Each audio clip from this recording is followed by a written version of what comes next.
So with all this in mind, is it worth it to own a Dodge Viper?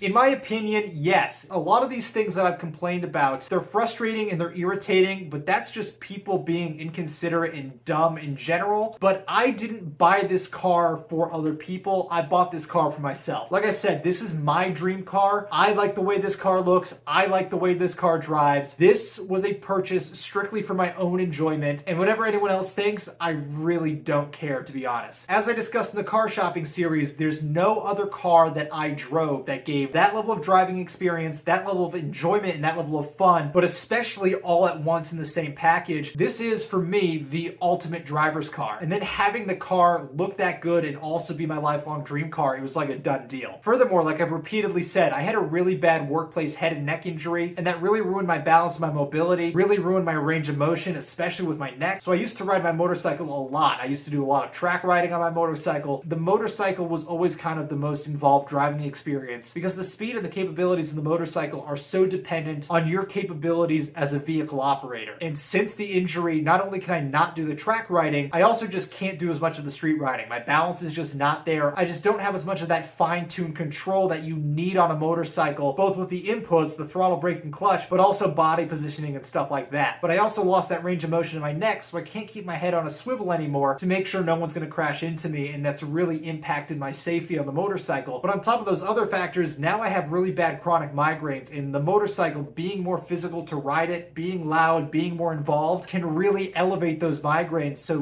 going for a really long ride can take me out for a day or two. And what I missed most about that was the sense of freedom and the sense of escape, that when you went out for a ride, you were so involved with the operation of the vehicle that your day-to-day life could kind of dissolve into the background, and it gave you this escape and this enjoyment of knowing that you were the one in control and knowing that everything that happened on that ride was dependent on your ability, dependent on your skill. So it forces you to pay attention to the ride that's happening, what's going on at the moment, and nothing else. And unfortunately, I lost that when I had the head injury.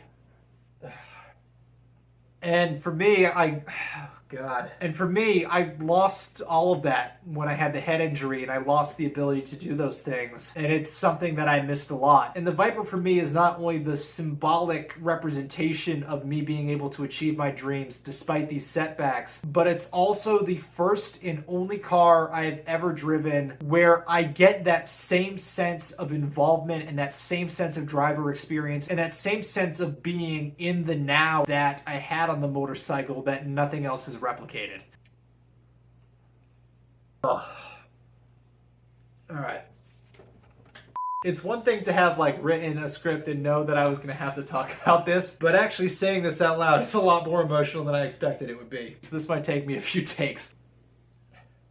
But this is the first and the only car I've ever driven that almost has that same sense of freedom and that same sense of experience that I'd really been missing. And that's why I knew I had to buy this car when I test drove it, is that it's the only car I've ever driven that makes you focus on the now and makes you forget about these other things in your life, even if it is just for a brief fleeting moment. And to me, at least, that's what makes it the ultimate driving car. That's what makes it the ultimate driving experience. And if that's what you're looking for, even if you don't like the flashiness, even if you don't want the negative connotations of owning something like this, there's still no replacement, and that's what it comes down to. So for me to have that experience back and to be able to have something in my life that maybe isn't exactly the same but gives me most of the same sensation far outweighs any of the negatives that I talked about in this video. And that's why I knew, especially after driving this car, that I was going to make it work and that I had to make it work. And that's why for me, I was willing to sacrifice more of my budget and more of these long-term costs to make this car work within my means, because there's a very real chance at this point that my health will never progress to a point that I'll be able to experience this in any other way otherwise. Oh, God.